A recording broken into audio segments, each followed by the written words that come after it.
नमस्कार दोस्तों, मैं हूँ राज शिकारी। आज मैं आपके लिए 2024 की रिलीज हुई फिल्म द फॉल गाय लेके आया हूँ।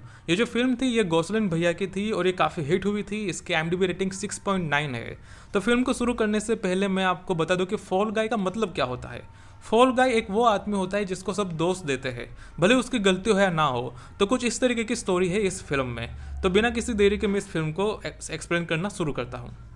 फिल्म की शुरुआत में हम देखते हैं कि जब भी कोई बढ़िया फिल्म बनती है, एक्शन फिल्म बनती है, तो उसमें बहुत सारे स्टंटमैन भी होते हैं जो कैमरे के सामने होते हुए भी लोग उन्हें पहचानते नहीं है और बहुत सारी मेहनत करते हैं मगर फिर भी उन्हें क्रेडिट नहीं मिलता। तो ऐसे ही एक स्टंटमैन होते हैं गोसलिन भैया। गोसलिन भैया बहुत ही बढ़िया स्टंटमैन होते हैं। वो अपना काम बहुत ही बखूबी कर रहे होते हैं। यहाँ पे हम देखते हैं कि वो जिस एक्टर के साथ काम कर रहे होते हैं वो होता है टॉम राइडर। टॉम राइडर एक बहुत ही फेमस एक्टर होता है और उसकी फिल्म में जो गोसलिन भैया है वो स्टंटमैन का काम कर रहे होते हैं। तो ये सीन यहीं से खत्म होता है। आगे हम देखते हैं कि गोसलिन भैया की जो गर्लफ्रेंड होती है वो कैमरामैन का काम कर रही होती है और वो नहीं चाहती कि गोसलिन भैया ऐसे खतरनाक काम करे। मगर जो गोसलिन भैया होते हैं वो सोचते हैं कि वो करे ना करे, वो कंफ्यूज रहते हैं। मगर एक दिन होता ये है कि वो बिल्डिंग से नीचे गिरने का स्टंट कर रहे होते हैं। तभी होता यह है कि जो रस्सियाँ होती है वो रोकने की बजाय नहीं रुकती और वो सीधा धड़ांग से नीचे गिर जाते हैं। तो तभी उन्हें हॉस्पिटल भेज दिया जाता है। अब फिल्म 18 महीने बाद शुरू होते हैं, यानी कि 1.5 साल के बाद। तो गोसलिन भैया जिंदा होते हैं और वो अपने शरीर को ठीक कर रहे होते हैं और अब वो अपनी नौकरी छोड़ के छोटा मोटा काम कर रहे होते हैं, जैसे कि रेस्टोरेंट पे कार पार्किंग का काम वगैरह। एक दिन होता यह है कि उन्हें प्रोड्यूसर का कॉल आता है। वो उन्हें कहती है कि हमें तुम्हारी बहुत ज़रूरत है और तुम नहीं आए तो हमारा काम ठीक से नहीं हो पाएगा और हमें पता है कि तुम्हें ये काम करने में बहुत मज़ा आता है, तो इसलिए तुम इस काम को करने के लिए परफेक्ट आदमी हो। तो जो गोसलिन भैया होते हैं वो थोड़ा बहुत सोचते हैं और फिर वो अपनी कार लेकर निकल पड़ते हैं शूटिंग साइट पर जाने के लिए। जब वो शूटिंग साइट पर पहुँच जाते हैं तो वहाँ पर वो देखते हैं कि ये जो फिल्म होती है वो उसकी गर्लफ्रेंड की होती है, जो कि उससे ब्रेकअप करना चाह रही होती है। क्यों? क्योंकि गोसलिन भैया का एक्सीडेंट हो चुका होता है और वो उसे बहुत लंबे समय से कह रही होती है कि तुम ये काम छोड़ दो वरना एक दिन तुम्हारी मौत हो जाएगी। मगर गोसलिन भैया कंफ्यूज होते हैं कि वो काम छोड़े कि ना छोड़े, जिसको लेकर उनकी गर्लफ्रेंड काफ़ी गुस्सा रहती है और वो उससे ब्रेकअप करना चाहती है। आगे हम देखते हैं कि गोसलिन भैया अपनी गर्लफ्रेंड को इम्प्रेस करने के लिए एक ही रोल बार बार करते रहते हैं बिना किसी कंप्लेंट किए हुए। बार बार वो अपने आप को आग लगाते हैं, एक्टिंग करते हैं।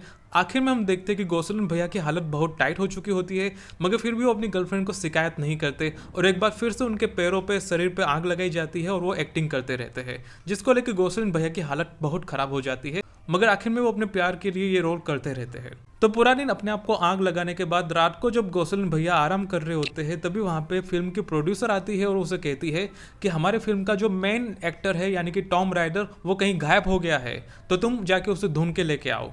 तो जो गोसलिन भैया होते हैं वो कहते हैं कि मैं उसे क्यों ढूंढूं, तुम लोग जाके पुलिस में कंप्लेन कर दो, पुलिस उसे जाके ढूंढ लेगी। तो जो प्रोड्यूसर होती है वो कहती है कि अगर ये खबर बाहर चली गई तो हमारा जो बजट है, हमारा जो फाइनेंस है, हमारा जो प्रोड्यूसर है, सभी लोग हमसे दूर भाग जाएगा और हमारी फिल्म का जो कॉन्सेप्ट है, हमारी फिल्म की जो शूटिंग है वो बंद हो जाएगी। तो इसलिए तुम्हें यहाँ पे इसे जाके ढूंढना पड़ेगा। तो जो गोसलिन भैया होते हैं वो कहीं ना कहीं जान रहे होते हैं कि ये जो फिल्म है ये उसकी गर्लफ्रेंड की पहली फिल्म है और अगर ये ठीक से नहीं बन पाई, अगर ये फेल हो गई या फ्लॉप हो गई तो उसका करियर पहले ही बर्बाद हो जाएगा। तो इसलिए जो गोसलिन भैया होते हैं वो ना चाहते हुए एक्टर को ढूंढने के लिए निकल पड़ते हैं।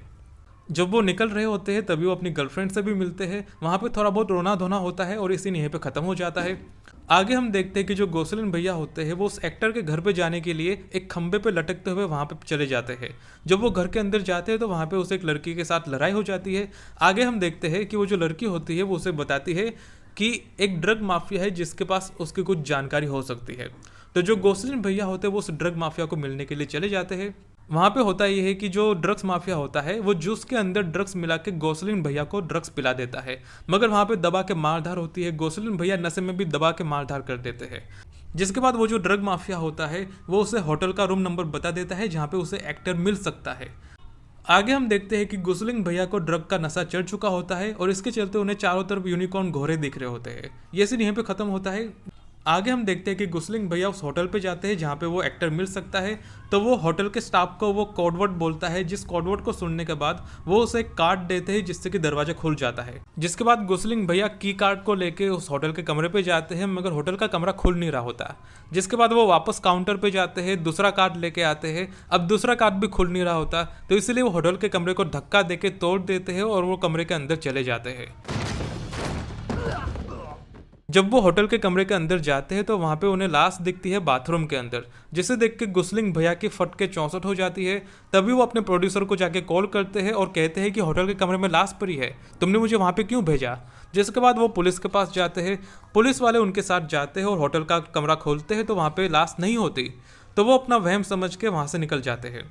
आगे हम देखते हैं कि गोसलिंग भैया ऑस्ट्रेलिया अपनी गर्लफ्रेंड की शूटिंग में चले जाते हैं। वहाँ पे वो दबा के एक्टिंग करते हैं, वहाँ पे वो दबा के शूटिंग करते हैं। आगे हम देखते हैं कि एक दिन होता ये है कि गोसलिंग भैया को एक लड़की मिलती है जो कि शूटिंग टीम की होती है, जो कि एक्टर की पर्सनल असिस्टेंट होती है, यानी कि पीए होती है। वो बताती है कि आखिरी बार उसने जब एक्टर को देखा था तो वो पार्टी कर रहे थे, ड्रग्स लेके नाच गान कर रहे थे, मगर वहाँ पे उनका मोबाइल खो गया था, इसलिए उस लड़की को उसका मोबाइल ढूंढने की ड्यूटी दी गई थी। तो लड़की को तो मोबाइल मिल चुका होता है और गोसलिन भैया उस मोबाइल को लेने वाले होते हैं। तभी पीछे से 2-3 लोग आते हैं और उन्हें बिजली का झटका देते हैं और उस लड़की को अपने मोबाइल के साथ उठा के लेके चले जाते हैं। मगर जो गोसलिन भैया होते हैं वो तभी वहाँ पे खड़े हो जाते हैं और अपनी कार को लेके उस कचरे के ट्रक के पीछे भगा देते हैं। आगे हम देखते हैं कि गोसलिन भैया का जो कुत्ता होता है वो भी फाइट में इन्वॉल्व हो जाता है और जो किडनैपर होते हैं उनके हथियार को काटने लगता है। ये सीन यहीं पे खत्म होता है। आगे हम देखते हैं कि गोसलिन भैया अपने कार के बोनेट पे खड़े हो जाते हैं और वो वहां से सीधा छलांग लगा के उस कचरे के डब्बे के अंदर कूद जाते हैं। जिसके बाद कचरे के डब्बे के अंदर दबा के मारधार होती है, जहां पे गोसलिन भैया को भी दबा के मार पड़ती है। मगर आखिर में हम देखते हैं कि गोसलिन भैया अपने आप को बचा लेते हैं और वो ट्रक को चिपक जाते हैं। जिसके बाद वो जो लड़की होती है वो ट्रक को अपने कंट्रोल में लेके ट्रक को ब्रेक लगा देती है और ट्रक को वहां पे रोक देती है। तो इस तरीके से यहाँ पे ये सीन खत्म होता है और गोसलिन भैया को वो मोबाइल मिल जाता है। तो जब उसे वो मोबाइल मिल जाता है तो यहाँ पे प्रॉब्लम ये होती है कि उस मोबाइल के अंदर लॉक लगा होता है, वो मोबाइल खुल नहीं रहा होता। तो जिसके बाद ये लोग उस मोबाइल को लेके उस एक्टर के घर पे जाते हैं, जहाँ पे उन्हें एक पर्ची पे लिखा हुआ कोडवर्ड मिल जाता है। जिसके बाद ये लोग उस मोबाइल को खोल देते हैं। जब वो मोबाइल को खोलते हैं तो वो लोग उससे मोबाइल को टीवी के साथ कनेक्ट करते हैं। मोबाइल के अंदर एक और वीडियो होता है जहाँ पे वो देखते हैं कि उस रात को जब पार्टी हो रही होती है तब वहाँ पे एक स्टंटमैन भी होता है उस एक्टर के साथ। तो एक्टर के साथ ऐसे ही फाइट करते करते वो जो स्टंटमैन होता है वो जमीन पे गिर जाता है और वहाँ पे गिरने से उसकी मौत हो जाती है। ये देख के गोसलिन भैया और उसके दोस्त दोनों की फट के 64 हो जाती है। ये सीन यहाँ पे खत्म होता है। अगले सीन टीवी पे एक दूसरी रिपोर्ट आ रही होती है, न्यूज़ रिपोर्ट आ रही होती है, जहाँ पे बताया जाता है कि उस स्टंटमैन की बॉडी होटल के रूम में से मिली है। यानी कि ये वही होटल का कमरा होता है जहाँ पे गोसलिन भैया गए होते हैं और अब पुलिस गोसलिन भैया को आरोपी समझ के उसके पीछे पड़ी होती है। जब टीवी पे ये न्यूज़ रिपोर्ट चल रही होती है तभी वहाँ पे एक्टर के लोग आ जाते हैं और वहाँ पे गोलीबारी शुरू हो जाती है। जिस गोलीबारी में वो जो मोबाइल था उस मोबाइल के परखच्चे उठ जाते हैं। बाद में हम देखते हैं कि उस एक्टर ने गोसलिन भैया को किडनैप करके रखा है और उसे कुर्सी पे बांध दिया है। तो वो जो एक्टर होता है वो पूछता है कि वो जो मोबाइल है वो कहाँ पे गया। तो गोसलिन भैया कहते हैं कि वो मोबाइल गोलीबारी में ख़त्म हो गया, बर्बाद हो गया। तो जो एक्टर होता है वो कहता है कि अच्छा हुआ कि वो मोबाइल अब खत्म हो गया, यानी कि अब कोई भी सबूत नहीं बचेगा मेरे खिलाफ। और फिर वो कहता है कि हम तुम्हें यहाँ पे मार देंगे और तुम्हारी कार के अंदर तुम्हारी डेड बॉडी को डाल के नदी में फेंक देंगे, जिससे कि लोगों को ये लगे कि तुमने आत्महत्या की है।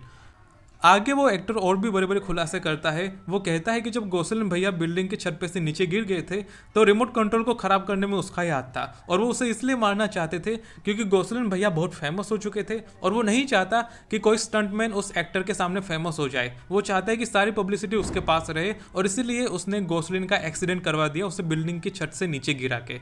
गोसलिन ये सब सुन के काफ़ी हैरान और दुखी हो जाता है। वो सोचता है कि इतनी छोटी बात के लिए उसने मुझे बिल्डिंग से नीचे गिरा दिया।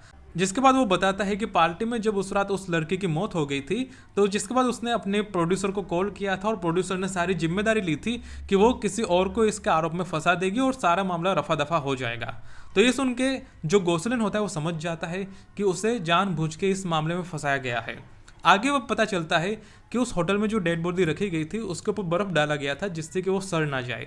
आगे वो बताता है कि जो हत्या का वीडियो है उस पर वो स्पेशल इफेक्ट करके वीडियो एडिटिंग करके गोसलिन का फोटो लगा देंगे, जिससे कि लोगों को ये लगे कि गोसलिन ने ही उस लड़की की हत्या की है।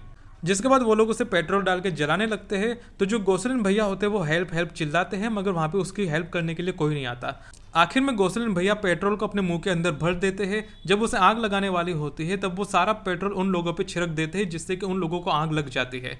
आग लगाने के बाद वो वहाँ से भाग निकलते हैं और वहाँ पे पास ही में एक बोट होती है जिसको वो चालू करके वहाँ से निकल लेते हैं। वो उल्टे हाथ से उस बोट को चलाते हैं। आगे हम देखते हैं कि वो अपनी रस्सियों को काट देते हैं और सबसे पहले अपनी गर्लफ्रेंड को फ़ोन करते हैं और वो सारी महाभारत बताता है। जिसके बाद वो बताता है कि उसे इस बात का दुख नहीं है कि वो बिल्डिंग से नीचे गिर गया, उसको किडनैप कर लिया गया या उसे जला दिया गया, मगर उसे सबसे ज़्यादा दुख इस बात का होगा कि वो उसे छोड़ के चली जाएगी। तो इसलिए वो उसे रिक्वेस्ट करता है कि उसे छोड़ के ना जाए। आगे हम देखते हैं कि वहाँ पे गोलीबारी शुरू हो जाती है, जिसमें से जो कुछ गोलियां होती है वो बोट के इंजन को लग जाती है, जिससे कि बोट का इंजन जलने लगता है। मगर जो गोसलिन भैया होते हैं वो आखिर में बोट को पेट्रोल पंप पे जाके फोड़ देते हैं।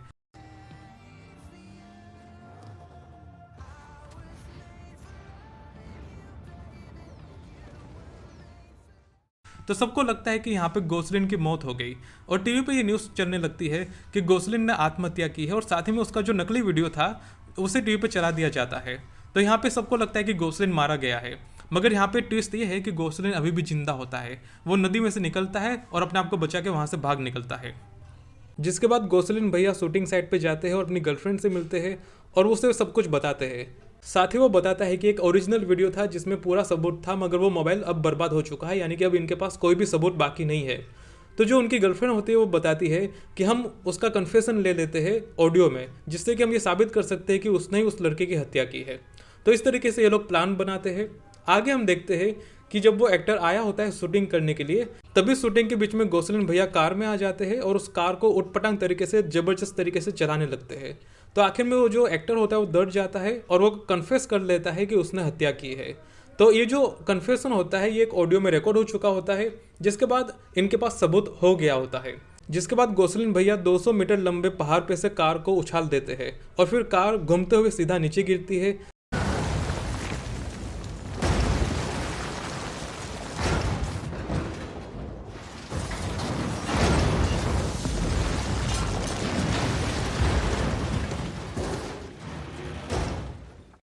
जहाँ पे हम देखते हैं कि जो एक्टर है वो बेहोश हो चुका है। हालांकि सबको लगता है कि वो मर गया है, मगर आखिर में हम देखते हैं कि वो मरा नहीं होता, वो जिंदा होता है और वहाँ से भाग निकलता है।